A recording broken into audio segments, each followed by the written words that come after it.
My name is Daniel Vance, and 3 months ago, I watched my supervisor destroy what she thought was nothing but spreadsheets and meeting notes. She stood behind my workstation, announced to our entire department that my year of effort was worthless garbage, and then pressed delete while 23 people stared. What she actually erased was the invisible foundation holding our company together. And when my phone rang 30 seconds later with a $500,000 job offer, I realized she had just handed me the perfect weapon for the most satisfying destruction I could have ever imagined. Before I tell you exactly how watching her panic became the sweetest moment of my professional life, could you please take a few seconds to hit that like button and subscribe? Because what I am about to share will show you how one moment of cruelty can backfire in ways that seem impossible until they happen right in front of you. And trust me, you need to hear every detail of how this unfolded. Let me take you back to where this really started, because revenge stories always begin long before the actual revenge happens. 18 months ago, I joined Apex Advisory as a client relationship coordinator. I was 48 years old, and after spending more than 2 decades navigating the cold, impersonal hallways of the corporate world, I knew the real value of genuine human connections. The job description made it sound boring. Maintain communication records, schedule follow-ups, track client satisfaction metrics. What they did not mention was that our company was hemorrhaging accounts faster than anyone wanted to admit, and the previous person in my position had lasted exactly 4 months before quitting without notice. My supervisor, Diana Mercer, made it clear from day one that she considered my role unnecessary overhead. She was one of those people who believed business relationships were purely transactional. Send invoices, deliver services, collect payments, repeat. The idea that clients might want actual human connection was foreign to her systematic approach to everything. But I saw something different in those first few weeks. When I reviewed our client files, I found page after page of dry communication logs that read like robot conversations. No personality, no warmth, no indication that anyone at our company had ever bothered to learn anything personal about the people sending us thousands of dollars every month. So, I started doing something that seemed radical in that environment. I began treating our clients like actual human beings. When Gerald Higgins, who ran a mid-sized manufacturing company, mentioned during a routine check-in call that his golden retriever, Max, had just been diagnosed with severe hip problems, I made a detailed note. 2 weeks later, I followed up asking how the veterinary treatment was going. He was so surprised that someone actually remembered. He spent 20 minutes telling me about his weekend trip to find a specialist veterinarian in a neighboring state, and his voice was thick with emotion. When Eleanor Sinclair celebrated her textile company's 15th anniversary, I sent a personalized message acknowledging the milestone and asking about her plans for future growth. She ended up scheduling an additional consultation session that brought in $12,000 of unexpected revenue. These were not grand gestures or expensive gifts. I simply listened when people shared pieces of their lives, remembered what mattered to them, and followed up in ways that showed I actually cared about their success beyond what they paid us. Diana never understood what I was doing.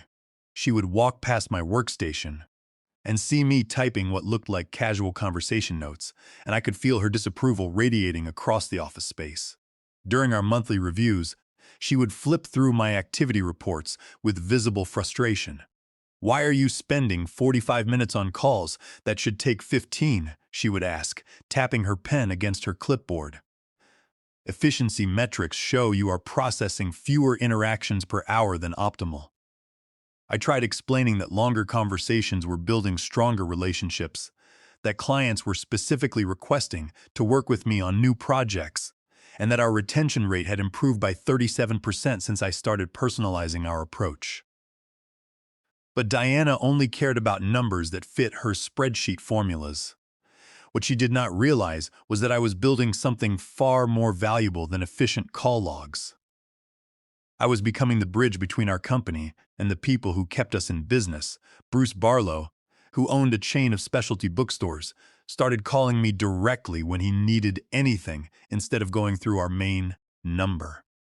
He told me he appreciated talking to someone who remembered that he was passionate about vintage mystery novels and that his daughter was studying literature at university. Sylvia Caldwell, whose catering business accounted for our third largest monthly revenue, began recommending our services to other companies specifically because she enjoyed our conversations about her weekend farmers market visits and her grandmother's recipe collection. Month after month, I watched our client satisfaction scores climb, while Diana remained focused on efficiency metrics that completely missed the point. She was measuring how quickly we could process interactions, while I was building the loyalty that would determine whether those interactions continued happening at all. The breaking point came during our annual strategic planning meeting. Our Chief Executive Officer, Albert Thorne, was reviewing department performance when he mentioned that client retention had reached an all-time high. He pulled up a slide showing a bright green chart that contrasted sharply with our otherwise mediocre quarterly numbers. Albert Thorne specifically praised our relationship management approach, pointing out that our personal touch strategy was the sole reason we had not lost our market share. He suggested expanding this personal touch strategy across all other service departments. I watched Diana's expression shift from smug confidence to utter disbelief and then to a dark, controlled fury. The credit for our improved retention was landing squarely on what she had repeatedly criticized as my inefficient methods. After the meeting ended and the room cleared, she cornered me near the supply room. Her eyes were narrowed and her voice shook with controlled anger. "I do not know what kind of performance theater you are running," she said, leaning in so close I could smell her coffee. "But this company succeeds on professional excellence and standardized protocols, not social hour conversations with clients. If you think this slideshow makes you untouchable, you are mistaken." She then assigned me to complete a comprehensive audit of all client interactions over the past year. She demanded detailed documentation of every single communication, every follow-up note, and every relationship-building effort I had made. She wanted it formatted, cross-referenced, and completed within 2 weeks. It was clearly intended as punishment. She hoped to bury me under hundreds of hours of bureaucratic busy work that would pull me away from the actual relationship building that was driving our success. But I approached the audit project with the same attention to personal detail that I brought to my client work. I sat at my desk late at night, drinking lukewarm coffee, while the cleaning staff vacuumed the floor, and I painstakingly reconstructed a year of client success stories. I created intricate records showing not just what communications had occurred, but how those communications had translated into tangible business outcomes. I documented how Gerald Higgins went from a basic trial package of $3,000 to a customized plan worth $85,000. I documented the catering referrals that Sylvia Caldwell had generated, which brought in 3 new corporate accounts. I documented the contract renewal that Bruce Barlow had signed early because he trusted our partnership. The finished audit was 62 pages of undeniable proof, bound in a neat blue folder, that personal attention to client relationships was directly responsible for over $240,000 in additional revenue. Every casual conversation about weekend plans or family celebrations had strengthened business ties that competitors could not replicate with their generic professional approach. I was proud of that audit. It represented not just a year of work, but a year of genuine connections that had transformed how our company related to the people who trusted us with their business, which made what happened next even more devastating. Diana called an all-hands department meeting on a Tuesday morning in late autumn. She announced that we needed to review our client relationship protocols and that my audit would serve as a case study for discussion. I assumed she was finally ready to acknowledge that personal attention was driving our improved performance. Instead, she directed me to display my audit files on the main conference room screen while the entire department watched. Then she began dissecting every personal note, every conversation detail, and every relationship-building effort as evidence of unprofessional boundary violations. "This is exactly the kind of inefficiency that undermines our service standards," she declared to the room, scrolling through months of careful documentation. Personal chit-chat about pets and hobbies has no place in business communications. These files represent a complete failure to maintain appropriate professional distance and a waste of company time.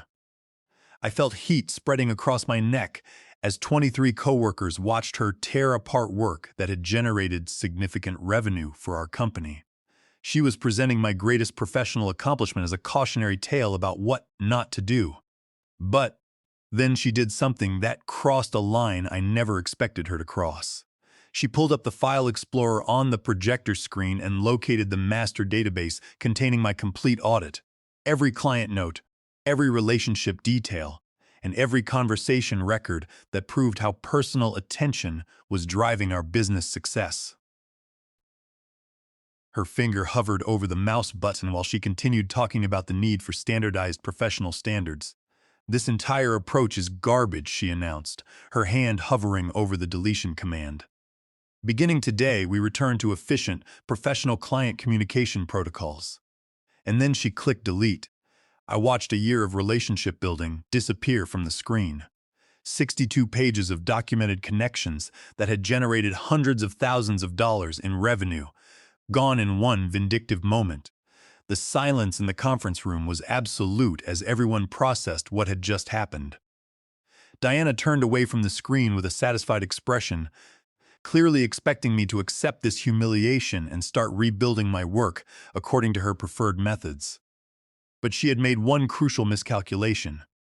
While she was destroying my documentation, she had not destroyed the actual relationships I had built, the clients who trusted me, who called me directly, who had shared personal details about their lives and businesses. Those connections existed in their hearts and minds, not in our computer files. And apparently, some of those connections had been paying attention to our company dynamics more carefully than anyone realized. My phone started buzzing before Diana had finished explaining her new efficiency protocols. The caller ID showed Zenith Partners, a consulting firm that had recently formed when 3 former colleagues left to start their own company. I stepped out of the conference room to take the call, my hands still shaking from watching my work get deleted in front of everyone. "Daniel," said the voice on the other end. It was Henry Cole, the Director of Talent Acquisition at Zenith Partners. "We have been watching what is happening at Apex Advisory and we want to talk." The conversation that followed would change everything.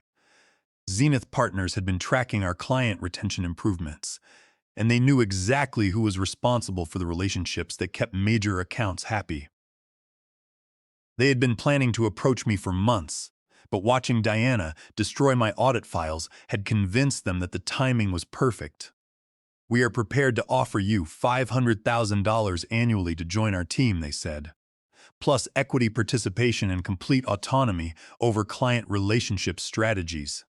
We believe personal attention is the future of business consulting, and we want you to build that future with us."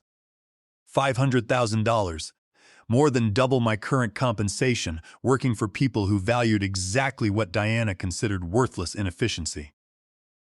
Henry Cole assured me that they had already built a specialized client management platforms specifically designed to store personal details and relationship histories, the exact opposite of Diana's cold, impersonal approach. But the most beautiful part of their offer was not the money. "We know you cannot bring proprietary information from Apex Advisory," they continued. "But we also know that client relationships are built on trust and personal connection, not on database files. If you choose to join us, and if clients choose to work with someone they trust rather than staying with someone who treats them like transaction numbers, that is simply the natural consequence of different business philosophies." I understood immediately what they were suggesting. They were not asking me to steal clients or violate any legal agreements.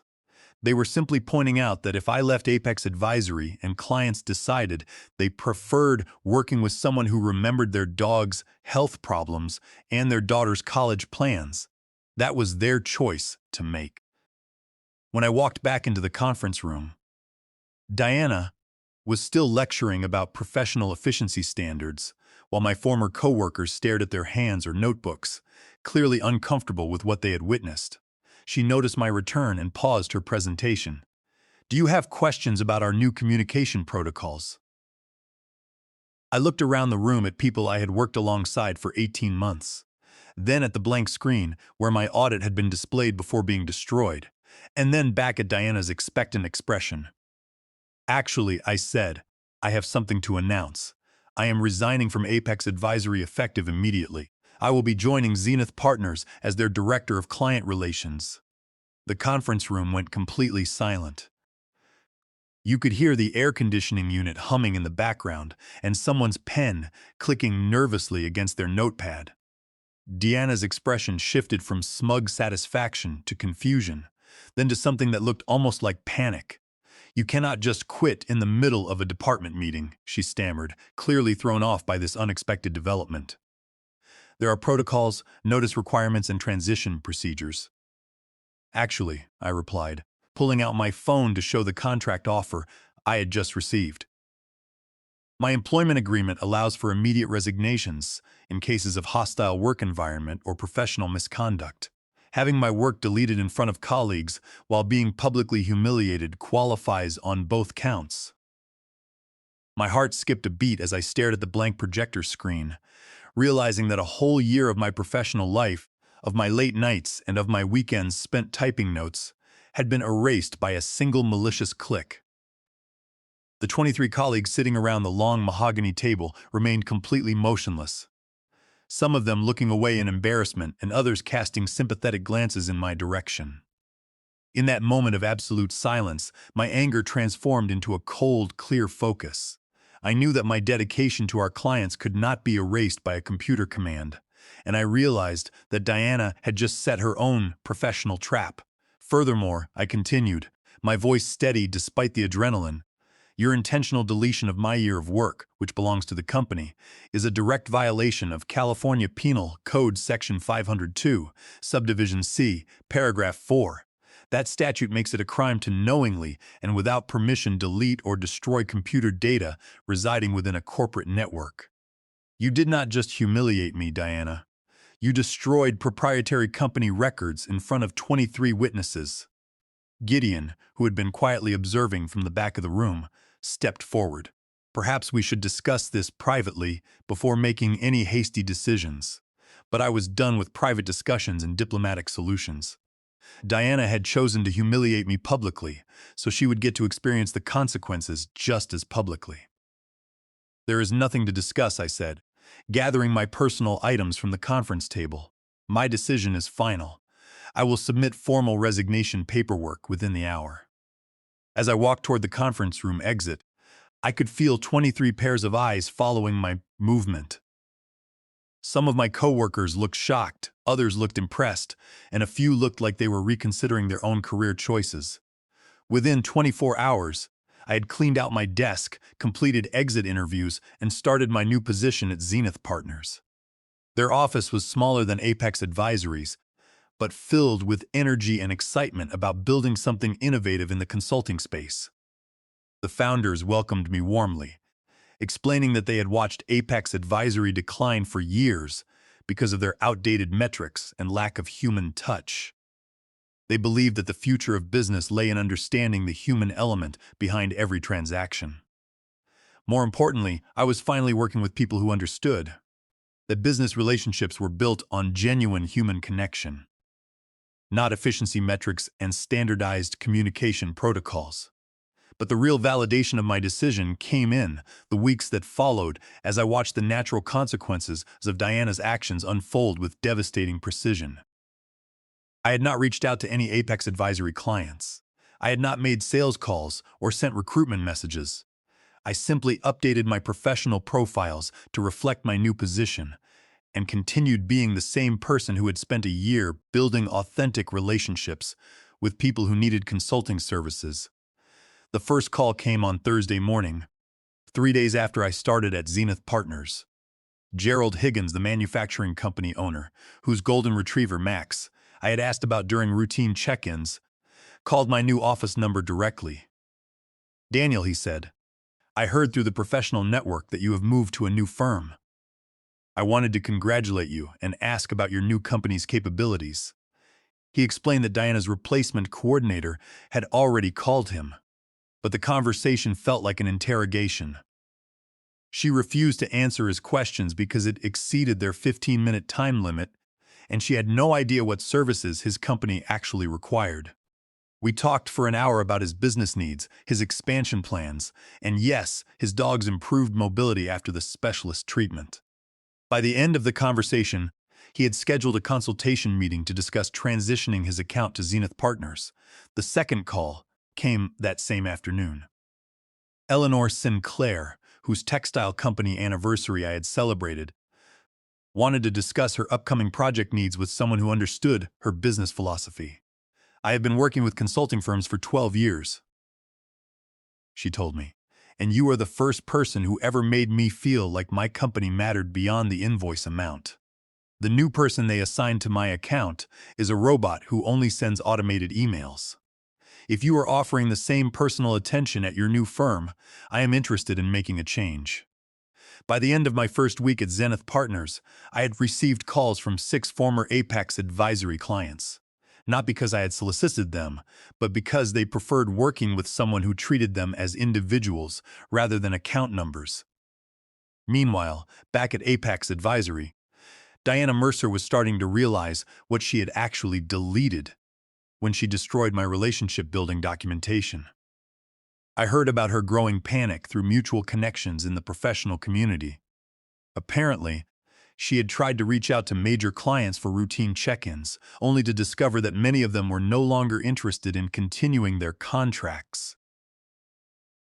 When she called Gerald Higgins to schedule his quarterly review, he politely informed her that he was exploring other consulting options and would not be renewing his annual agreement. When she contacted Eleanor Sinclair about upcoming project needs, Eleanor explained that she had found a consulting partner who better understood her business values. One by one, the clients I had spent a year building relationships with were making the choice to work with someone who remembered their personal details, their business challenges, and their individual communication preferences. Diana had believed that client loyalty was tied to Apex Advisory's brand reputation and service quality. She was discovering that client loyalty was actually tied to the personal connections that made people feel valued and understood. The third week after my departure, I received a call that made everything clear about how devastating Diana's decision had become. Bruce Barlow, the bookstore owner who had started calling me directly instead of going through Apex Advisory's main number, wanted to share some information that he thought I should know. "Diana called me yesterday," he said, asking if there were any service issues that might explain why I was considering other consulting options. When I told her I was following you to Zenith Partners because I valued our personal connection, she actually argued with me about it. He laughed, but not in a way that suggested he found it amusing. She told me that professional relationships should be based on service quality, not personal chit-chat about books and family. She said I was making an emotional decision instead of a business decision. Can you believe that? She was lecturing me about how I should choose my own consulting partners. That phone call revealed everything about why Diana's approach was failing so spectacularly. Even when faced with the evidence that personal relationships were driving client decisions, she could not adjust her philosophy. She was still trying to convince people that efficiency metrics mattered more than feeling valued and understood. By the end of my first month at Zenith Partners, 14 former Apex Advisory clients had either switched to our firm or initiated conversations about potential transitions. These were not small accounts. They represented over 65% of Apex Advisory's annual revenue. I was not actively recruiting them. I was simply being available when they called, remembering details about their lives and businesses, and providing the same personal attention that had built our relationships in the first place. Zenith Partners was thriving beyond their most optimistic projections, while Apex Advisory was experiencing the worst client retention crisis in company history. The most satisfying part was not the money or the professional success, though both were incredible. The most satisfying part was knowing that Diana had created this entire situation herself through her stubborn refusal to value what clients actually wanted. She could have supported my relationship-building approach. She could have learned from the improved retention rates and client satisfaction scores, she could have recognized that personal attention was generating measurable business results. Instead, she had chosen to publicly humiliate me and delete work that represented hundreds of thousands of dollars in client loyalty, apparently believing that her efficiency-focused philosophy was more important than actual evidence of what worked. 2 months after my departure, I heard through professional networks that Albert Thorne had called an emergency board meeting to address the client retention crisis. Apex Advisory was facing the possibility of layoffs, reduced operations, and potentially selling to a larger firm to survive the revenue loss. Diana, who had been so confident about her professional standards and efficiency metrics, was now scrambling to explain how the company had lost most of its major accounts within 8 weeks. According to sources who were still working there, she had initially tried to blame my departure for the client defections, arguing that I had somehow poisoned client relationships or violated ethical standards to steal accounts. But the timeline did not support her accusations.